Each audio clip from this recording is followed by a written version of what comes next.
வணக்கம் சிறலே, வணக்கம். உங்களுக்கு ஒன்று சொல்லணும்னு தோணிக்குது, சொல்கிறேன். பிடிச்சா எடுத்துக்கொள்ளுங்க, இல்லைன்னா விட்டுட்டு போங்க. யாருமே சொந்தமாக ஒரு பிஸ்னஸ் பண்ணணும்னு யோசிச்சிங்கன்னு சொன்னால் உங்களுக்கு தெரிஞ்ச தொழிலை செய்யுங்க. எப்படி? தெரிஞ்ச தொழிலை செய்யுங்க.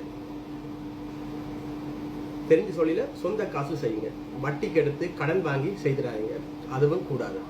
ஓகேயா? ஏனண்டா இப்போ ஒரு சமையல்காரன், ஒரு ரெஸ்டாரண்ட் திறக்கணும்னா நான் சமையல்காரன் தான் அந்த ரெஸ்டாரண்ட் திறக்கணும். தெரியாத ஒரு தொழிலை திறந்துன்னு சொன்னா நாளைக்கு வேலைக்காரன் விட்டுட்டு போனா என்ன ஆகும்? விளங்குதா? அதே மாதிரி தான் அவைக்கு எந்த தொழில் தெரியுமோ அந்த தொழிலை சொந்த கால நில்லுங்க. தெரியாத தொழில் ஒன்றுக்கு போய் முதல்ல போட்டுட்டு நடுரோட்ல நிக்காதுங்க. அப்படித்தான் இப்ப கணக்கா பேர் நடுரோட்ல நிக்கணும்.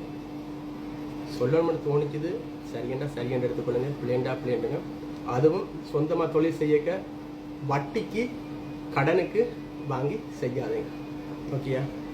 சில நேரம் ஓகே ஆயிடும், சில நேரம் ஓட்டி ஆயிடும். ஓகே, நன்றி.